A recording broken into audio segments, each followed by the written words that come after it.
So once again, my name is Devin. I am an alcoholic, and I have a home group in Brooklyn, New York, called No Serenity Till Brooklyn. We meet 4 times a week. We might be changing that to three, but still 4 times a week for right now.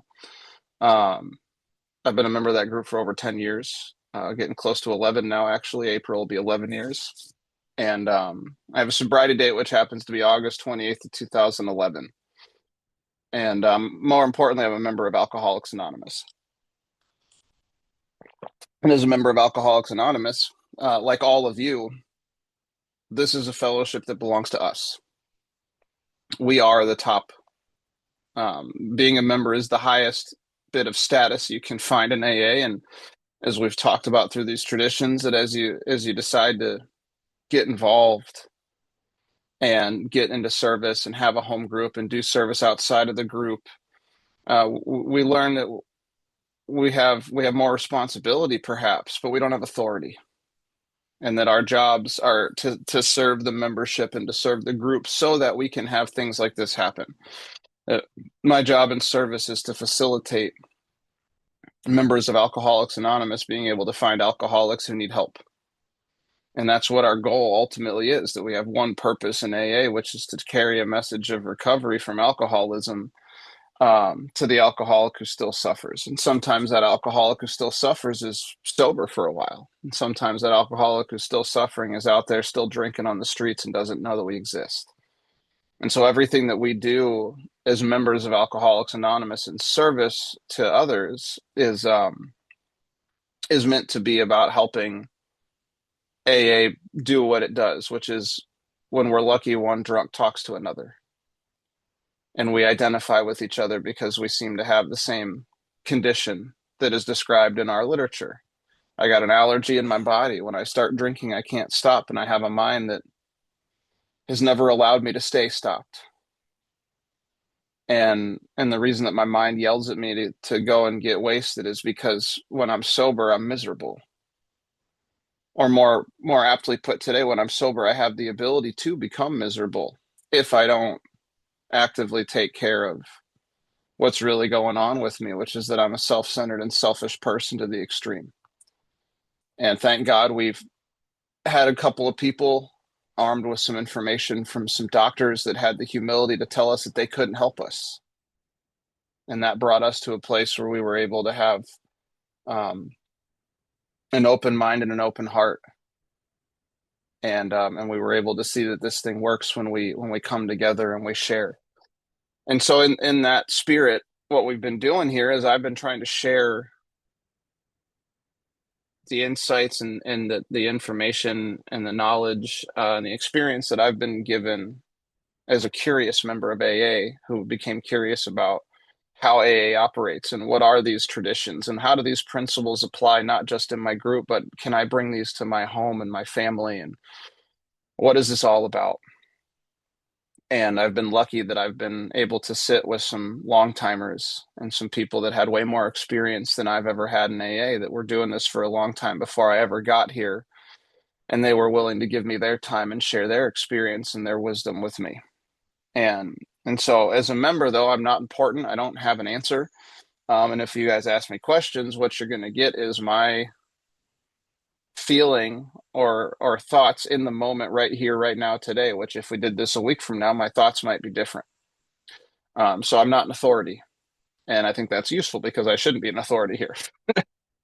I'm just a drunk. Um, but today we get to talk a little bit about our last two traditions. And we're kind of looking at these two together because um, anonymity is something that I think gets misunderstood in its applications at times. And these two traditions both speak to anonymity, but they speak to different lanes, if you will, of what it means to be anonymous. Um, and so I think we can kind of probably cover both of these as we go. The first one we're gonna start with, obviously, will be 11. So I'm gonna read the short form of tradition 11, which says, our public relations policy is based on attraction rather than promotion.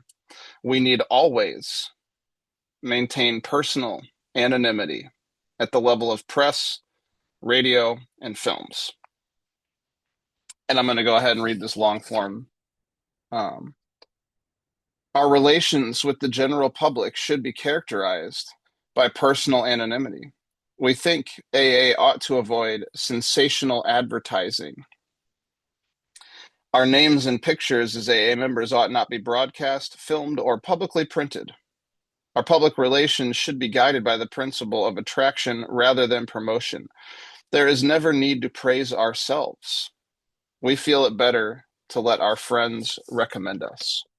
And the last thing I'm going to do is I forgot to have this up, but I'm going to read to you what currently is the anonymity card or the anonymity statement that the General Service Office has put together, which is not conference approved literature, but it follows the spirit of what this tradition is, and it's put out by our office.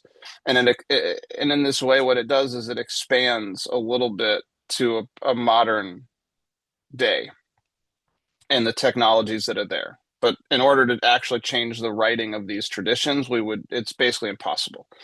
So the way the anonymity card reads, which you could read at a meeting, it says, there may be some here who are not familiar with our tradition of personal anonymity at the public level. They list the tradition. Our public relations policy is based on attraction rather than promotion. We need always maintain personal anonymity at the level of press, radio, and film. We respectfully ask that AA speakers and AA members not be photographed, videoed, or identified by full name on all media platforms or in any published reports of our meetings, including those reports on public media platforms.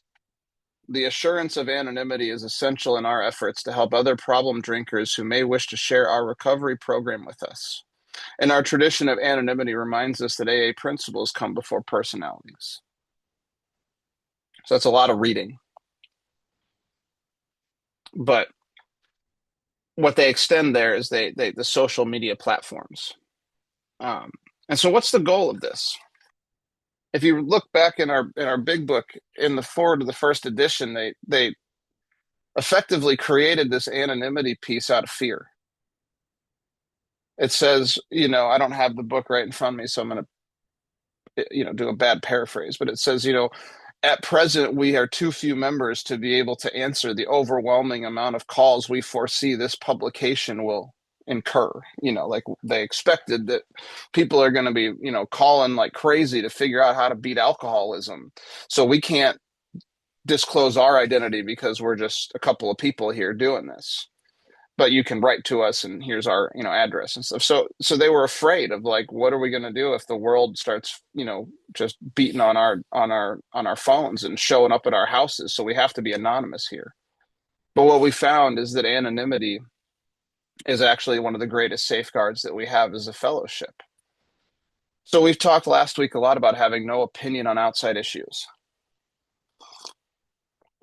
We talked about how that could push somebody away, that if our primary purpose here is to recover from alcoholism, but then AA were to take a stance in the world of politics or religion or some kind of controversial issue or alcohol reform or anything, if we take a stance, then that could push people away that are alcoholics that might see things differently.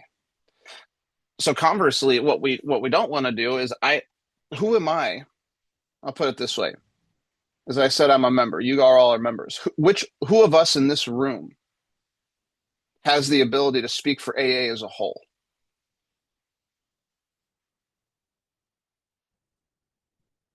I don't think any of us. How could I speak for Alcoholics Anonymous as a whole? I'm just a member. But when I go out into the public sphere and I label myself as a member of Alcoholics Anonymous publicly, to those that have no experience of what AA is, all of a sudden, they might look at me as a spokesperson for Alcoholics Anonymous. Now, we would know because we are members. We know that that's not true. But as an outside person looking in, as a potential alcoholic or family member of an alcoholic who has no idea what AA is, and has no idea where they can send their loved one. If I went out in the public and labeled myself as a member of Alcoholics Anonymous and then I started doing some crazy stuff, those people might think that Alcoholics Anonymous is responsible for those crazy things that I'm doing. And they might never send their loved one, or they might never come to see what we're doing. And to me, that's the underpinning of a lot of this. Why is it that I need to stay anonymous? Because I'm going to make mistakes as a human being. I am flawed, and I will spout my mouth off, and I will need to go make an amends somewhere, and I will make a mistake and ruffle some feathers. And if publicly that becomes newspaper worthy behavior, and already publicly people have looked at me as a member of Alcoholics Anonymous, that could bring us into public controversy. And so we want to avoid at all costs not letting people in our community know that we're AA members, but out in the public, the level of press, radio, and film. I'm never to be listed in a newspaper article or in some kind of an interview somewhere. I'm not going to go on a podcast. I mean, think about how many people today have started podcasts about sobriety where they just openly talk about being members in a 12-step fellowship that says they're supposed to be anonymous. That's a public, open forum facing, thing. And it's actors and people that have public personas, and people listen to them and then they go out and they drink again. Does that make it look like AA is effective? If I've gone out and had some time sober and now people are looking at me and I tell them I'm going to AA, and all of a sudden I'm here in the newspaper again, DUI number 4, going to jail. That might not look so great, if you ask me. And there's no need for it. And we'll get to what I think anonymity is truly about as we get to the 12th tradition. And we talk about it being about sacrifice and about humility. So who am I to speak for AA? I can't speak for AA. I can speak out of my own experience, and that's fine. But I don't have the right or the authority to speak for AA as a whole. However, historically, AA was built upon people breaking their anonymity. There's a great story out of Cleveland. I think it was the Cleveland Indians catcher named Raleigh Helmsley. And this guy was a raging drunk, professional baseball team. And they, I don't know, he needed to get help. They didn't want to get help. They got him hit by a pitcher. I don't know, they did something where they got him to the guys in Akron. They got him over to Sister Ignatia, and he got 12-step by the crew in Akron, Ohio in the 30s. Maybe 39, 40, somewhere around there. And he ended up getting sober. And then he had a great season, like played lights out baseball the next season, right? Or the rest of the season. And he's getting interviewed, with a microphone in his face or on a radio program or whatever it is. And they're going, what's the key to your turnaround in this season? And he just basically flat out said, I joined Alcoholics Anonymous and I've been a member there and I'm sober and it's really just changed everything in my life, or something to that effect. And, and that brought a whole bunch of people to AA.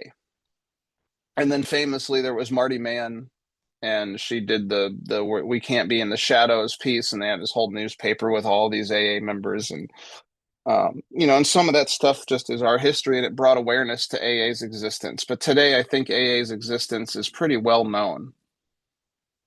So I don't need to go out and publicly label myself as an AA member. Now, I think we've talked a little bit about public information and cooperating with professional communities, and that our goal here is we cooperate, we don't affiliate, right? So we cooperate with our communities. So as a member of my community, I don't need to be anonymous.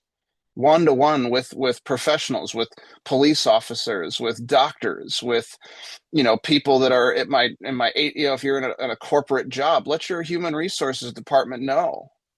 Let people in your job know if you are comfortable with it and you feel that this is real and this isn't just something I'm doing, but I'm making a real decision to be an AA member, and I really have a vested interest in staying sober for the rest of my life. Go plant a flag and let some people know you're a member. Let them know that you're there and available to be a resource if they know anybody that might have a problem with alcohol. and then quietly live your life on spiritual principles. That's not breaking our anonymity at the public level because that's not broadcast out.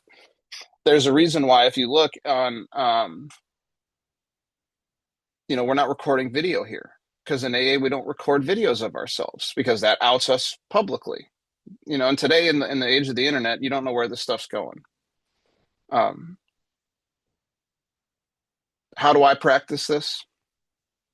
If we're at an open meeting of Alcoholics Anonymous, which is attendable by everybody, I introduce myself as Devin Alcoholic. If we are at an area meeting or a service meeting or my home group's business meeting or a closed meeting of Alcoholics Anonymous for members or alcoholics only, you're getting my full name. If it's recorded in any way, you're getting Devin Alcoholic. I try to be very careful because these tapes and these recordings today end up in all parts of the world. They end up on the internet. They end up in Dropbox folders. They end up getting passed around. So if I'm a part of a meeting that's getting recorded, I just need to do my part to try to adhere to this, which is that this could end up in the public sphere because the internet is a public thing. I never post a photo of an Alcoholics Anonymous coin with a bunch of years or make it some kind of a post about my anniversary on social media. I know a lot of people do, and I don't have an opinion on that. But for me personally, I don't do that. Um, but in my private life, I'm very open that I'm a member of Alcoholics Anonymous and I'm sober and I have a lot of experience in trying to help others. And if you have a family member or a friend, or if there's anything you ever, run into a problem with someone who's got an issue with alcohol, that you can call me. Not only do I have experience as a member, but I also have connections in clinical and medical facilities to get you some help if you need it. And to me, that seems to be working just fine. And I don't need to be seen as someone with, outsized influence here because I don't have any outside influence or outsized influence. So they say a few things in this long form. AA ought to avoid sensational advertising. Again, we do have advertisements. We have public information. We have a Twitter account or an X account. We have a podcast. We do things to let people know that we exist. Letting the world know Alcoholics Anonymous exists is not sensational advertising. Sensational advertising would be doing, dramatizations and, and getting out and trying to really bang the drum and get membership and, all this other stuff and we don't do that. But they talk about the most guiding principle here for us is attraction rather than promotion, and we feel it better to let our friends recommend us. So let's think about this idea that we can apply this. What is a principle here that I can apply in my own personal life? What would it look like to live an attractive life, not a promotive life? How often do we, if you look at our book, it says we have no issue in working with others. If you go read the chapter on how to sponsor, or the beginnings of some of the chapters about how to sponsor and how to live this program in our lives, it says over and over again, we have no attitude of holier than thou. We don't speak down to anybody from a spiritual hilltop, that we have no desire to change or reform anybody. We're just here to be helpful and to share our experience. That looks like attractive, not promotive. The man that basically saved my life, that planted one small seed when I called him in the middle of a dark, dark day, freaking out. All he said to me was, I go to AA and it works for me. I didn't come to AA that day or for years to come. But the way that man lived, he lived love and he lived service. He walked through the world and you knew that he cared about you because of how he lived. It wasn't about what he had to say. And when I called him, and the only message he delivered to me was, hey, I go to AA and it works for me. And years later, when I was suicidal and couldn't get out of bed and barely could live and barely could draw a sober breath, I had this memory of that man telling me that he went to Alcoholics Anonymous and it seemed to work for him. And the demonstration of what Alcoholics Anonymous was at that point was not him telling me to work steps or call a sponsor or go to a meeting or do anything. The demonstration that I had was the way that this man existed and moved through the world. And he lived love and service. and he still does. And he's an incredible human being. And he actually has the best cocoa or cacao on the entire planet, based on last year's cacao world championships or whatever. An incredible human. And he was the one who carried to me an attractive message. And so when they talk about it's best to let our friends recommend us, is we don't have to go out of our way to sell Alcoholics Anonymous to anybody. But if we do the work of Alcoholics Anonymous quietly, and if we actually live a spiritual program that's rooted in patience and love and tolerance and kindliness and humility and service, we go out and we unconditionally try to love the world around us, then what we'll do is people that are slaving in service, either of the clergy or of medical professionals or people in our jobs, will see that there's something about us. And if they understand that we're sober and we're members of Alcoholics Anonymous in our private life, then they might start sending people to us to help.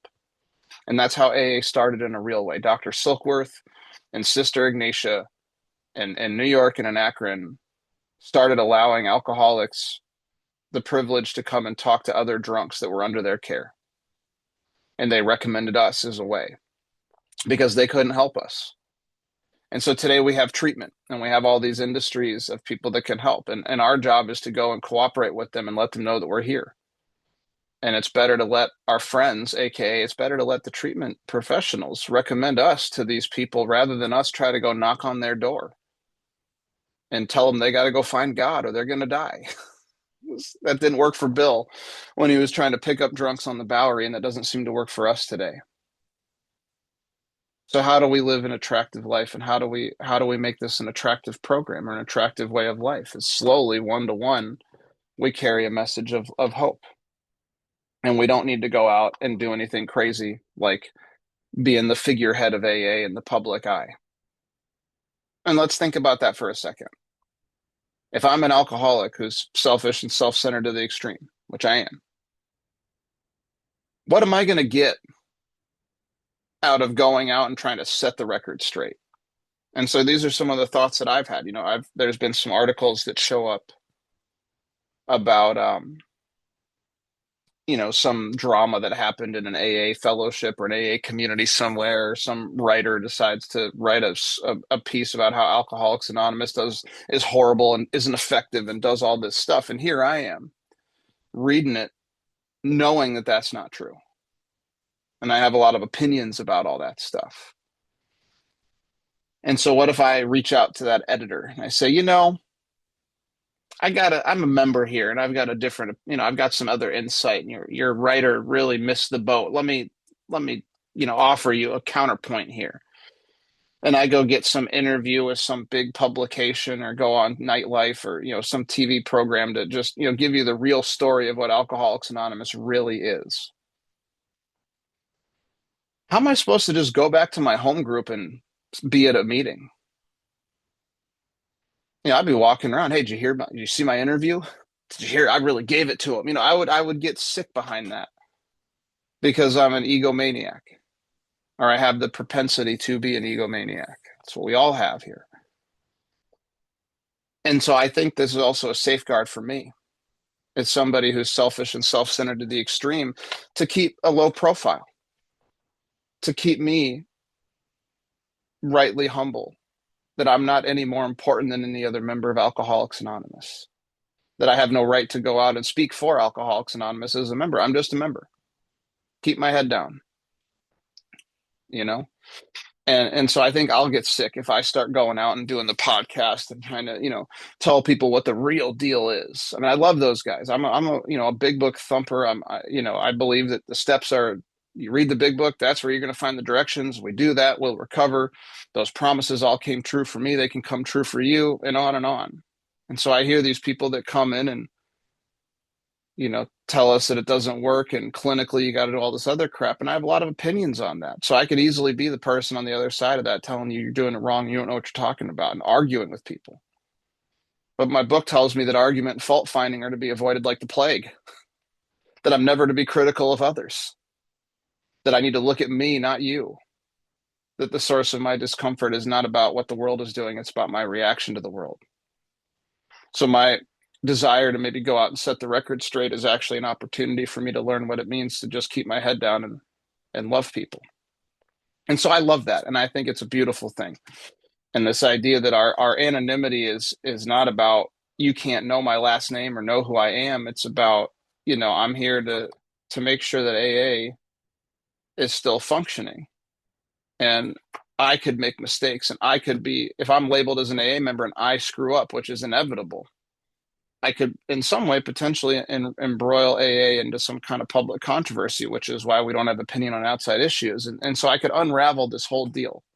At the end of the day, that could threaten the unity of Alcoholics Anonymous. In the public eye, it could threaten the idea of what we are about, because people could feel like we're aligned with different things.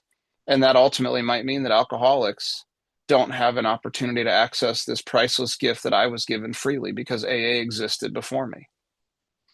So do I have the humility to keep my head down and to try to stay anonymous at the public level? I try my best. And I would encourage all of us to just think about that. Not one-to-one, but do I go out on Facebook or on some social media and blast out that I'm a member of AA? And then do I start posting a bunch of other really clear opinions about public issues on that same page? Is that possibly going to cause some controversy here? Is that possibly going to push people away from even considering Alcoholics Anonymous? Over in my country right now, we are a very divided people. We have a lot of division going on. And there's a lot of people that I love dearly that it's pretty clear that they're, sober members of Alcoholics Anonymous, and they're nonstop posting about current events, which I'm here for. And but I don't do that. Not because I'm not interested in current events, but because I don't know if one day there's going to be a drunk that comes up that looks at the world completely differently than I do, but that God's putting that person and us together so that we can get them sober, and that there's some kind of a plan that I don't understand. So I try to just keep my head down. I want to read one last thing, and then I'm going to ask if you guys have any questions about this whole public, anonymity at the public level thing. And this is from a book called Dr. Bob and the Good Old Timers. I don't think you can read that but I found Dr. Bob and the Good Old Timers, and then Pass It On is more Bill's origin story. But Dr. Bob and the Good Old Timers is a bunch of interviews with people that were early members in Akron, Ohio, and people recounting stories of the beginnings of AA and what it was like in those early years in Akron and in Cleveland ultimately. And so there's a guy named Warren, and he recalls that Dr. Bob said there were two ways that you could break the anonymity tradition. First, if you give your name at the public level of press or radio, you'd be breaking the anonymity tradition. Or second, by being so anonymous that you can't be reached by other drunks. This is my favorite. So here's what it says. It says in an article in the February 1969 Grapevine, DS, which is initials for member, of San Mateo, California, wrote that Dr. Bob commented on the 11th tradition as follows. Since our tradition on anonymity designates the exact level where the line should be held, it must be obvious to everyone who can read and understand the English language that to maintain anonymity at any other level is definitely a violation of this tradition. The AA who hides his identity from his fellow AA by using only a given name violates the tradition just as much as the AA who permits his name to appear in the press in connection with matters pertaining to Alcoholics Anonymous. The former is maintaining his anonymity above the level of press, radio, and film. And the latter is maintaining his anonymity below the level of press, radio, and film. Whereas the tradition states that we should maintain our anonymity at the level of press, radio, and film. Ernie Galbraith of Toledo, or Ernie G of Toledo, commenting on what he saw to be an increase of anonymity within AA today as compared with the old days, said, I made a lead over to Jackson, Michigan one night, and everybody's coming up to me and saying, I'm Joe, I'm Pete. Then one of the guys says, safe journey home. If you get in any trouble, give me a buzz. Later, I said to the fellow who was with me, you know, suppose we did get into trouble on the way home. How would we tell anyone in AA? We don't know anyone's last name. They get so doggone carried away with this anonymity that it gets to be a joke. I had a book, evidently one of those small address books compiled by early members or their wives, with the first 100 names, first and last telephone numbers, and where they lived. So again, this isn't about us being anonymous to each other. But I will say this, you get to set, as a member, you get to set what you're comfortable with. You might not be okay to let me know your last name. That's fine. This isn't about laying down a law or you have to. This is whatever you're comfortable with. And I know a lot of people that aren't comfortable with their employers knowing they're a member of AA or their family or whatever it is. And whatever choice you make about your level of anonymity is absolutely fine. If I look at the tradition, it tells me, though, that, I'm not supposed to be anonymous to y'all, but just in the public. So last little story here was we had a series of interviews that were going off when the global pandemic lockdown thing started in March of 2020. I was currently at that time serving on the New York Intergroup Steering Committee, which was our local central office, and our executive director sent people to me that were asking about, news people that were asking about, what's going on with AA and all this stuff and this lockdown because you can't go to these meetings. And so I ended up having an opportunity to talk to a couple of different reporters. Some stories never came to fruition. I don't know if they ran them. I can't really remember. But this is what had happened. People wanted story. There was a story happening. We have this global emergency. What is going on with Alcoholics Anonymous and how is this being an adaptation? And so I talked to a few reporters or journalists, if you will. And the ground rules were very simple. I said, look, I don't speak for AA. I'm a member. And if you're going to publish publish what we talk about in this interview, you have to use a different name. And basically, like, I can't be labeled as Devin from Brooklyn. People would know who that is within AA. I'm not doing it. So, we came up with some kind of a other name that I went by on a first name basis. And it was made clear that I was not speaking for Alcoholics Anonymous. And I was able to get some information to these people about what was happening before virtual meetings became super normal. And it was really easy to do that. And the sad part is that it used to be the press that would make sure we were anonymous. And now we have to let the press know that we're supposed to be anonymous. That's a big change. In the beginning, it used to be the reporters that would say, hey, you're supposed to be anonymous, right? And we'd be out there as members trying to blow our anonymity and get ourselves in the paper. And today, ultimately, the press doesn't seem, or independent journalists or whoever it is, they don't seem to understand that. So we might have to warn them or let them know. But that's enough out of me, and we have a hand, thankfully. So I'm going to turn it over to Karthik, and maybe we can get some discussion. All right. Yeah, so I think, anonymity initially, uh, because of fear, that came into the picture. But later on, it also protects the alcoholic from his own ego and, grandiosity. Right. But definitely, what I feel is, if the alcoholic gets drunk, I don't think AA is in a stage where AA will get a bad name. I think we passed that. Yeah, that's just my thought. I may be wrong. Yeah. So, and the second thing I want, yeah, it's still a tradition violation. So I respect the traditions. So that's another point, even though however I feel about it. Yeah. Yeah. So the second point is, that sensational advertisement.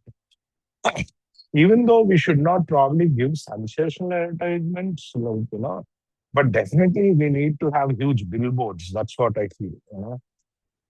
At least the billboards with the information on it, at major areas. At least in India, because US probably you guys were more aware about AA. Here it is less aware. But when I asked about this, they said, no, the board has to be small. Yeah. Any thoughts on that? Probably using the billboards, the size of a billboard, or it should be smaller than that. So those are great points, and it's a great question. I will say I agree with you on the first one. I do think it's a little bit of hubris to say that today, if I became labeled as an AA member and then got drunk, that people would look at AA necessarily negative. But it does seem to help me as a guiding idea that, like, hey, I'm here to safeguard this thing, and so I don't need to put myself in a position where I might tarnish the AA name. Um, the billboard question is an interesting one because I used to consider that as like, oh, would that be sensational advertising? But then it was told to me, like AA used to, advertise in like public access TV late at nights where there's like local broadcast uh, stations in smaller parts of the country would have a need to run free advertising for nonprofits. And so we would end up getting access to some of those services because we were a nonprofit and we were operating in there. And so we used to have things like a television ad, and we have stuff like that today. If you look up, there's a YouTube channel and there's all kinds of stuff that Alcoholics Anonymous puts out is public information. So the idea that there's a billboard doesn't necessarily seem crazy if we're getting the word out. I mean, I guess I'd be interested, and maybe I would say I should probably talk to some other people with more experience and can get back on what they think sensational would look like, because I think that's the operative word.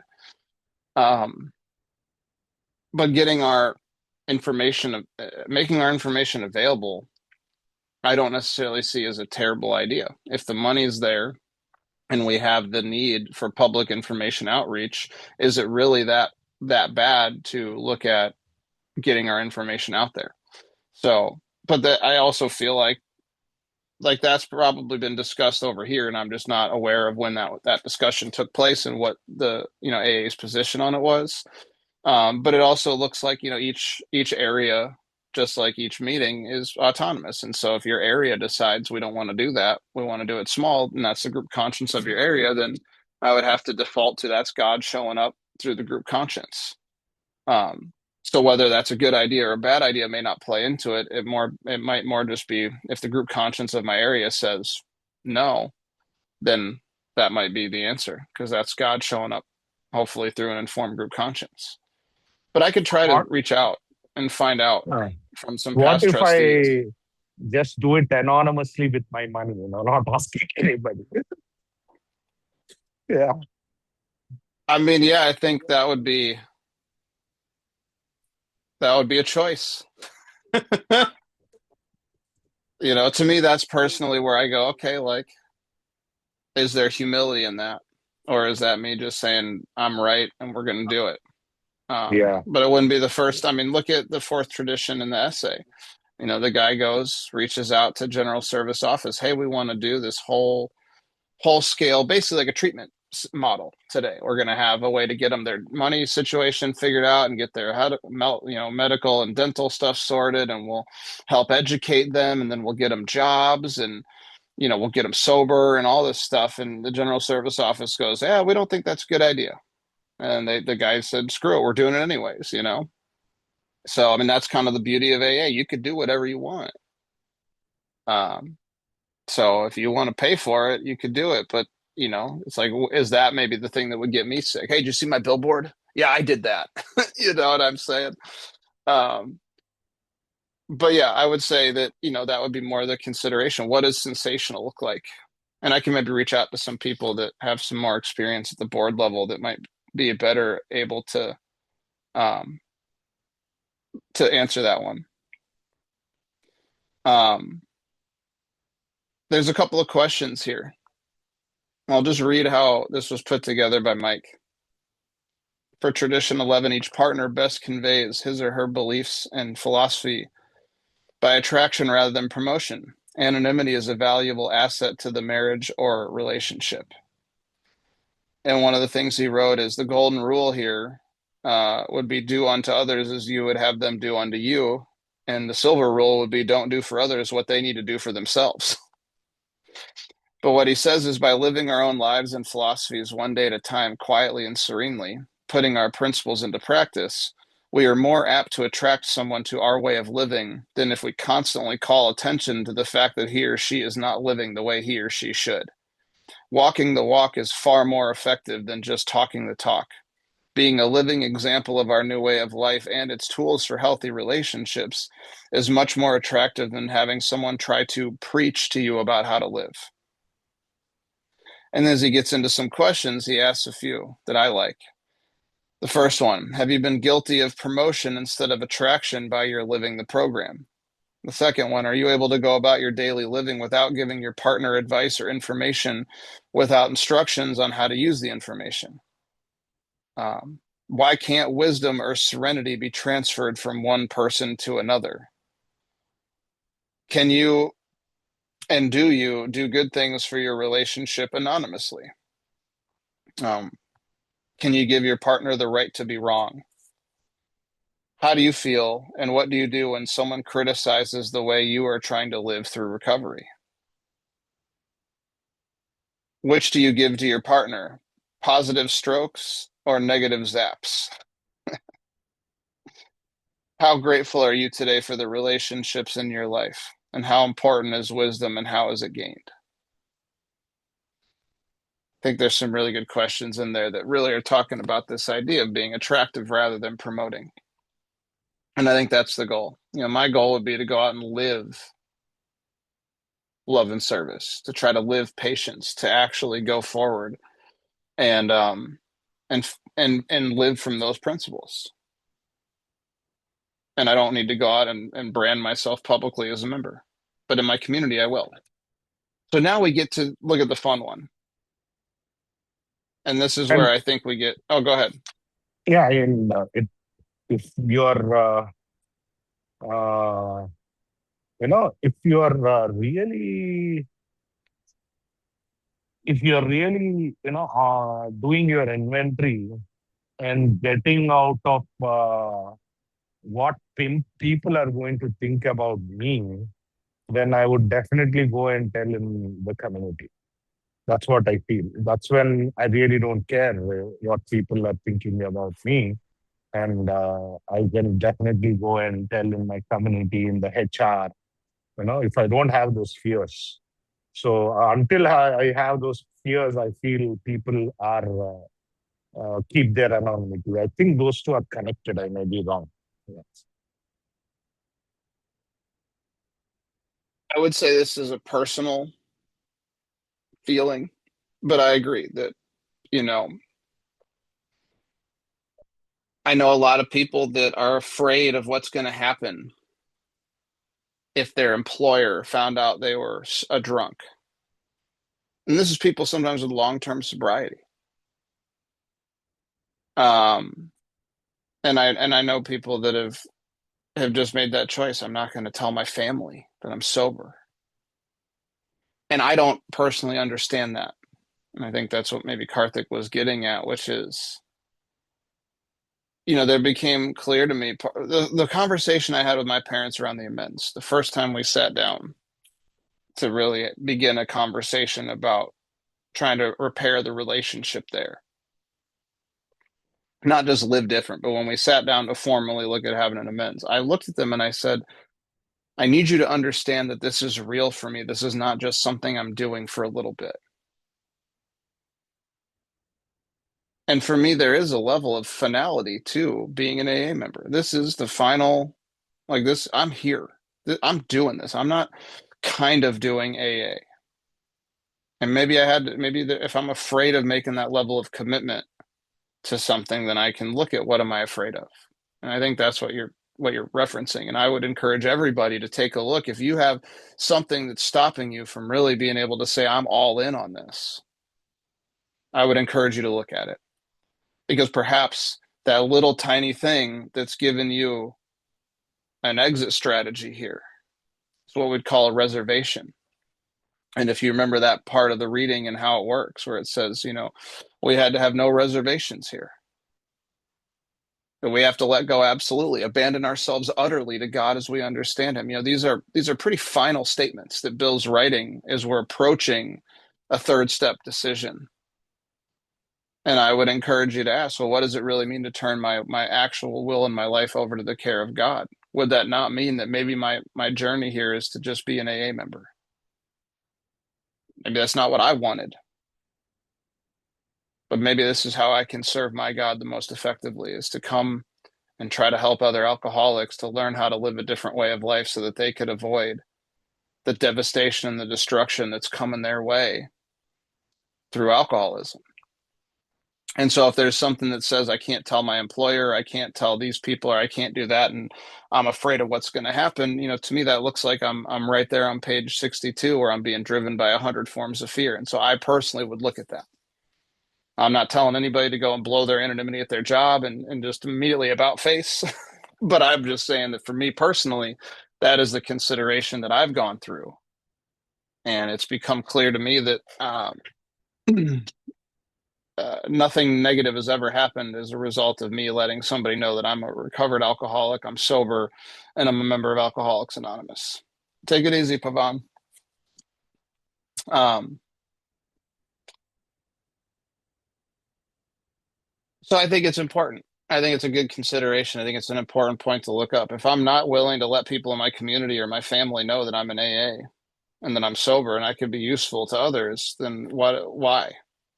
What fear is there? I think there's probably something that we can look at. Now you might still decide that, you look at it and you might decide, yeah, that I see the fear. I can ask God to remove that fear, and I'm still not going to take any action on this, and that's fine. But at least then you've been able to look at that fear and get acquainted with that, which I think is all to the good. So we try to live a program rather than tell people about it. And in our experience, when we go out and actually live humbly a life of love and service, other people will start sending people to us. If you go back to our forward to the second edition in the big book and you read through the different stories that happened, it was the Cleveland plain dealer, it was Jack Alexander in the Saturday Evening Post, and it was John D. Rockefeller and good favor amongst people in society that looked in to see what we were doing and saw that we were absent of any profit motive. We were really just giving for fun and for free our time in service to other drunks. And we were here just trying to help each other. And those people that became close friends of AA, our early alcoholic board, it was Riverside Church. Can't remember the reverend's name out here in New York. And it was Sister Ignatia, and it was Harry Tebow and Sam Shoemaker.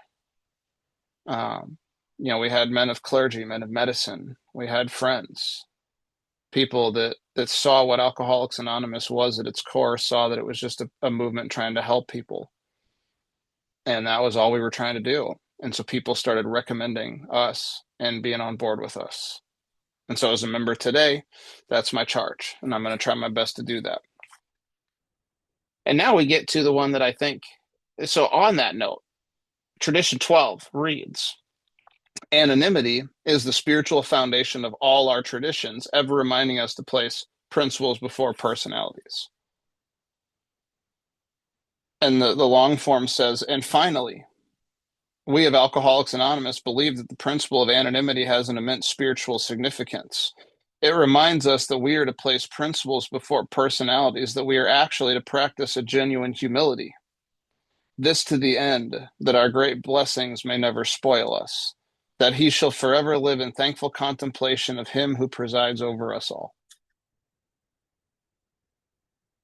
So this is what I see as the misunderstanding. And this is my own opinion, so you can discard it or you could consider it. But when I'm in a meeting and they say anonymity is the spiritual foundation of all our traditions, so whatever we see here, let it stay here, and who we see here, let it be here, here, and everybody kind of chuckles this whole thing about like we're some kind of secret society.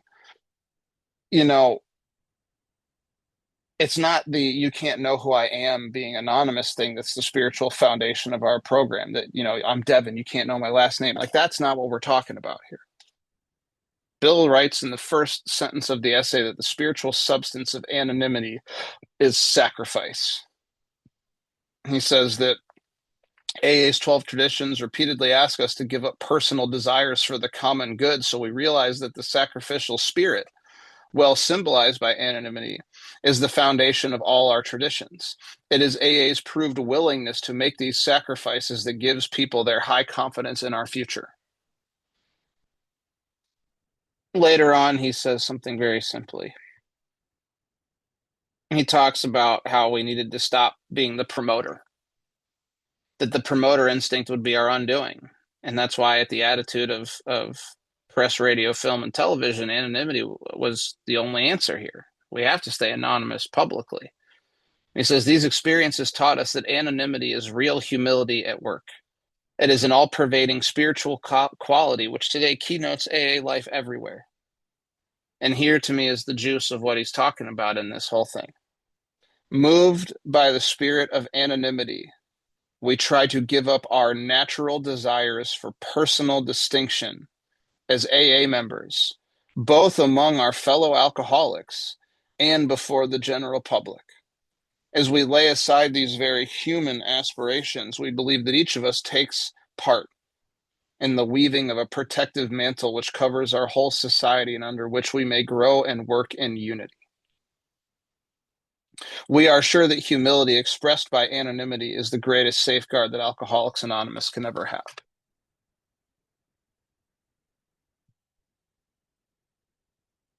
We try to give up our natural desires for personal distinction, both as AA members and in the public eye. That's what we're talking about. What does it look like to live with the spirit of sacrifice? That anonymity is about sacrifice. It's about real humility at work. Something I think about a lot is that there's jobs to do in AA. I've been taking meetings into facilities, correctional facilities and mental hospitals and psych units and you name it for years, often as I can. And those facilities have reached out to Alcoholics Anonymous at some point and they've said, we need a meeting.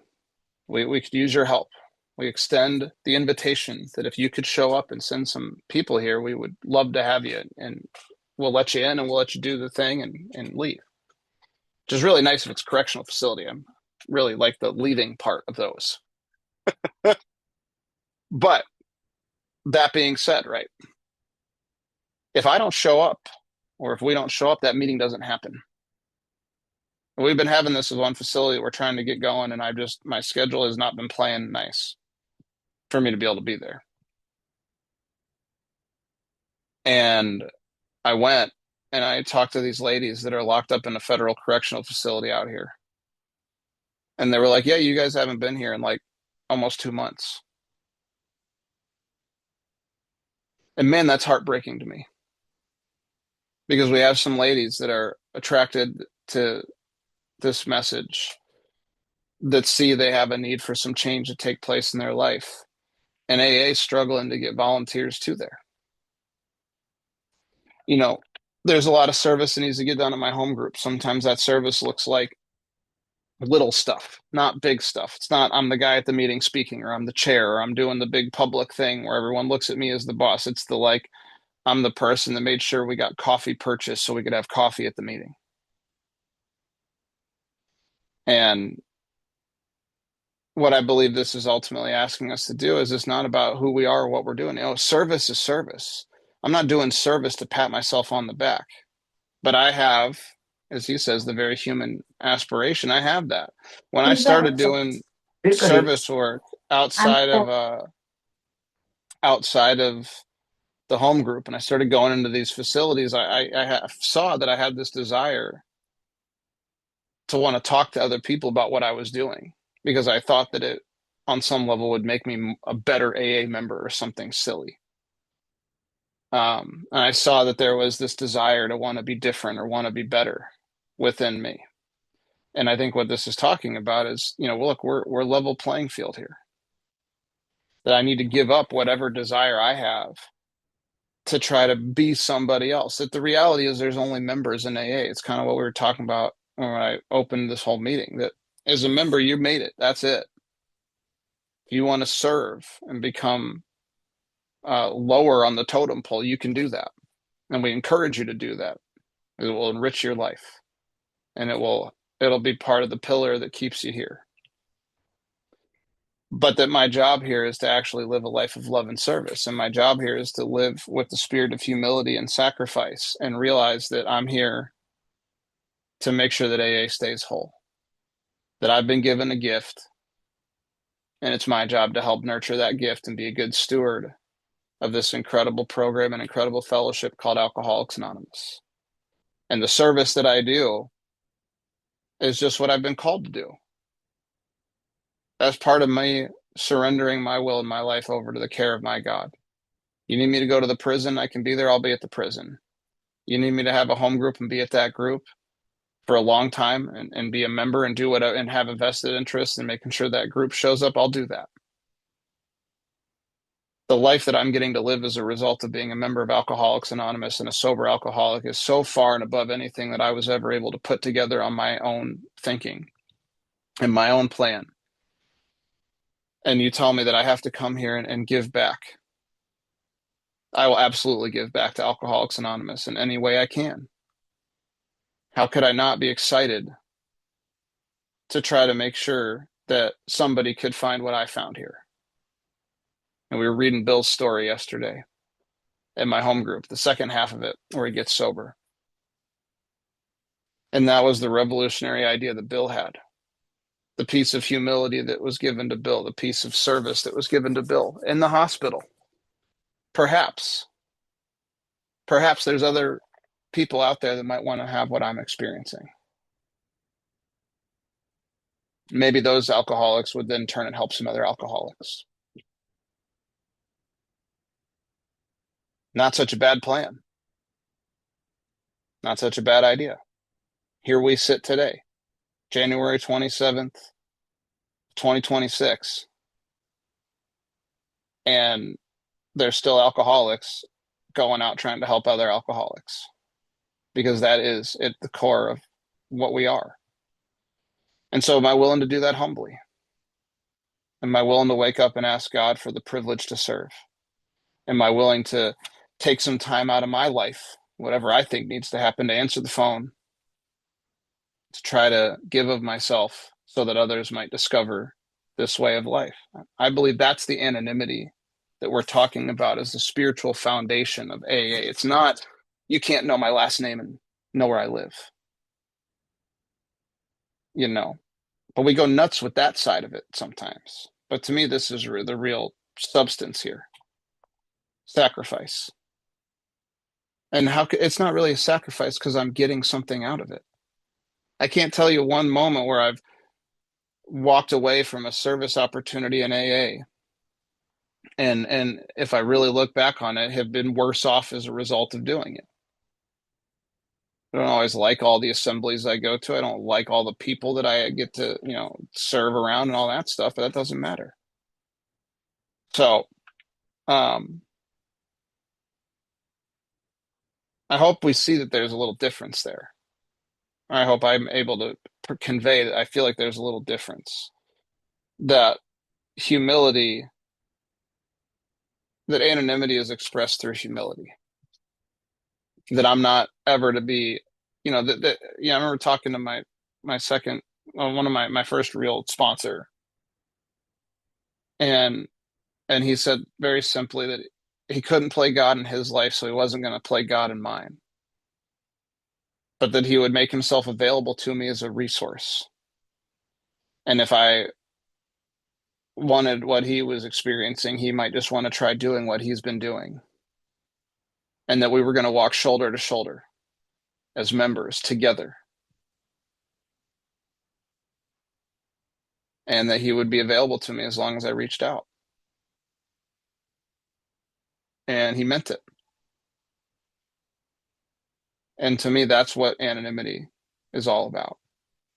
We walk shoulder to shoulder here as members in the same fellowship. We rally around the common problem that we have, which is alcoholism.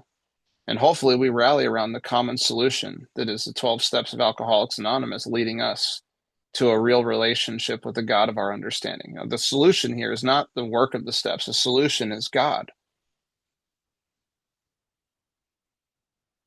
Do I have the humility to come into AA and try to not change AA? Do I have the humility to just try to be a member, to put my head down, to get into this groove, to try to take these principles and put them into action in my life and live a life of love and service to God and my fellows? To me, that's what I think the anonymity is, the spiritual foundation of all our traditions is talking about.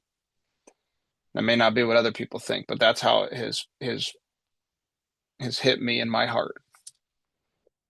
And so I'm willing to serve. And if you need me, I'm gonna try my best. And I'm a human and I'm gonna screw it up.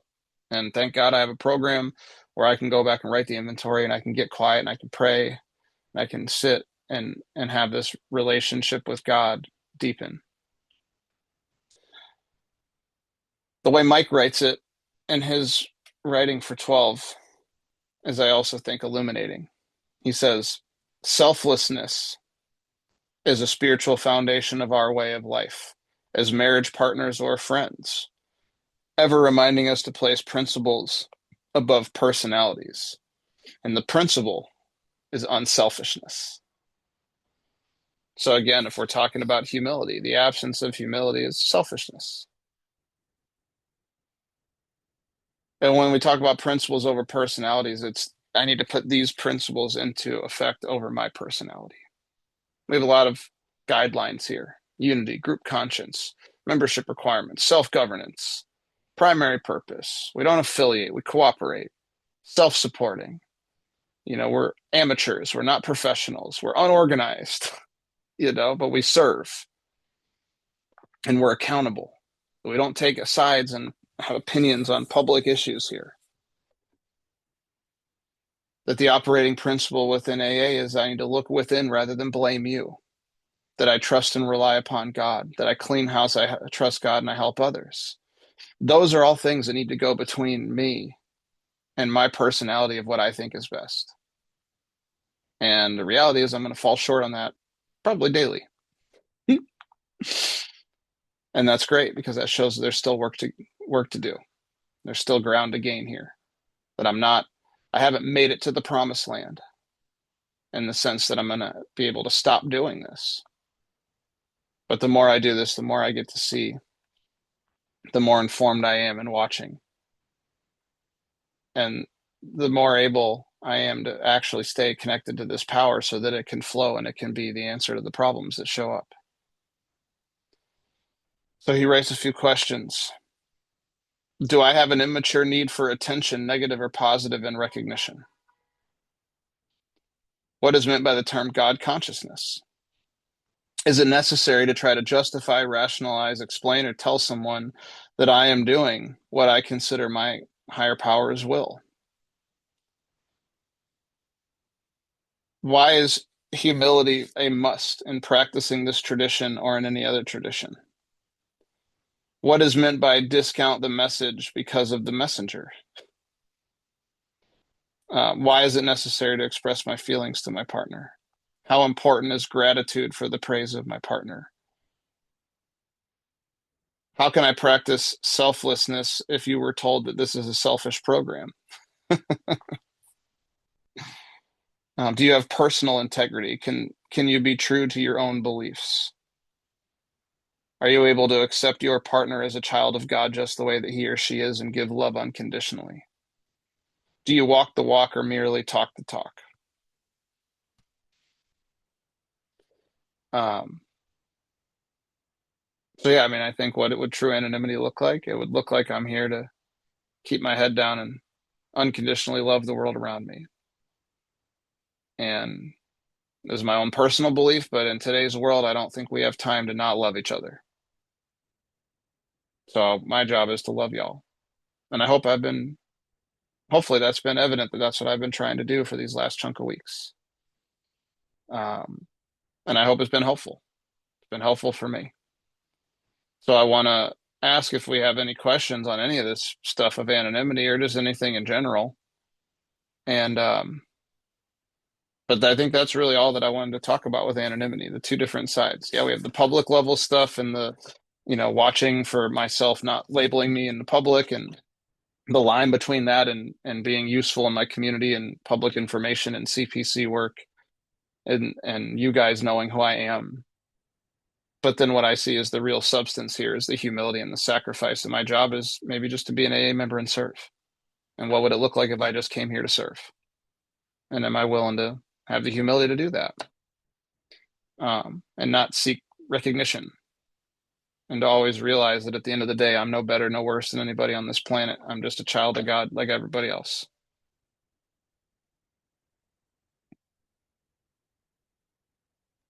Thank you, Devin. It was wonderful. I guess, as per Mr. Karan's wish, we should also start the concepts whenever whenever you have the time. Maybe I we'll know just. I know I have a few weeks where I'm unavailable at this time, so maybe we can just chat and we can do the group thread or whatever, and we can see if there's a week that looks more like we could get started. But for those that are interested, it sounds like we might be diving into taking a look at the 12 concepts of world service as a follow up to this, um, which is wonderful and kind of lays out more of the, if you will, the structural ballet between the group, the member, and the individual AA to the different levels of service, all the way down to our corporate boards and our general service board of trustees, and how all that gets to interplay. And we get to talk about some rights that you all have as members that you might not know that you have, and rights that you have in service. And we could talk about, the board, how it relates to the general service conference, which how it relates to the member and the group and all those kind of things, which I find fascinating. And if you do see Okay. yourself doing service outside of a home group and end up on committees, for me, it's been amazingly useful to understand that history, to understand those principles, to understand how we operate, because I think it makes me a more effective member in any committee. That I'm sitting and listening with an understanding of these underpinning principles of our traditions, and also with the underpinning of the spirit of our concepts and how we should in quotes be adhering to or functioning as a society. So, do we have any questions on anonymity? Yeah, I have one question. As you said, I just don't like to attach my name to any service I do. Try to keep it as anonymous as possible, according to our tradition. Just to keep my ego and my in check, I guess. And there's this treatment center coordinators committee. So we coordinate with treatment centers. So my suggestion to the group was, let's keep who is going to the treatment center for the sharing or for the PI anonymous if they wish to. But they said, it will become very difficult to coordinate. And I was like, as long as the coordinator knows, or the central coordinator knows, that should be okay. Everybody need not know. So, and I still don't see the major use in that because, you know, the coordinator will know who went last week. So he won't repeat the same people. I don't think every other coordinator needs to know that who went to a certain position last week. So, of course, my opinion was voted down in the group conscience. So I'm swallowing that and follow the group, but not really well. But sometimes I guess the rehab sharing is done. That's it. I don't mention any names because others do mention names. These people went to that rehab.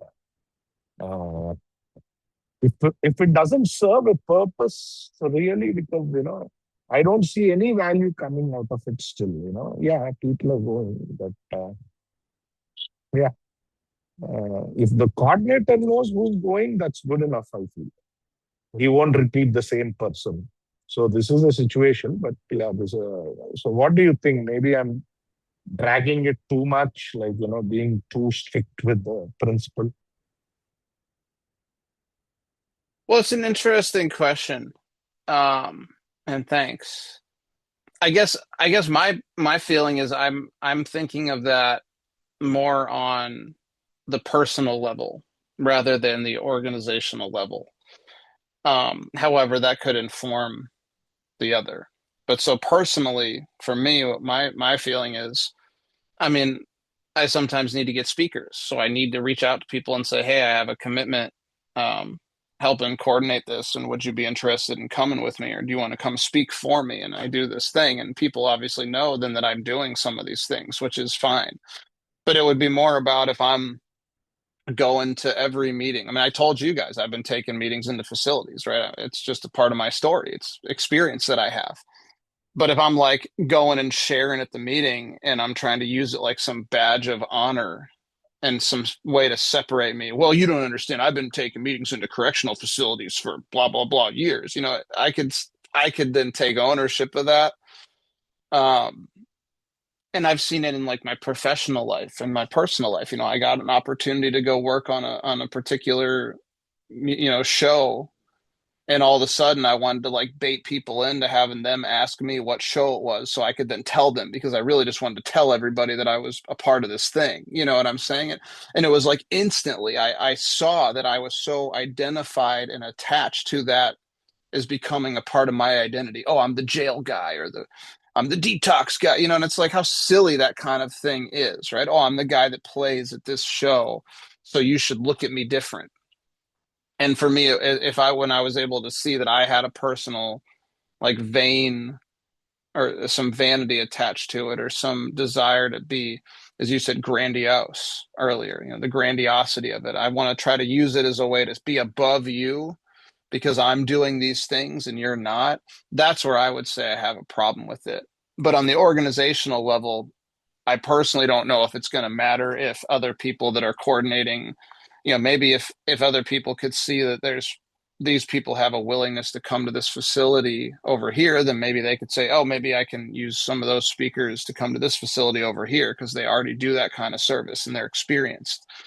So it's like maybe it could be useful on that front, but also if it's kept, under the radar, I don't see that being a problem either. It's like we don't have to publish all this stuff. It's just we're just doing service and getting it done. As long as somebody's able to make it to that meeting, then we're all set. So I don't know if that answers or is helpful, Yes, but it is. Okay.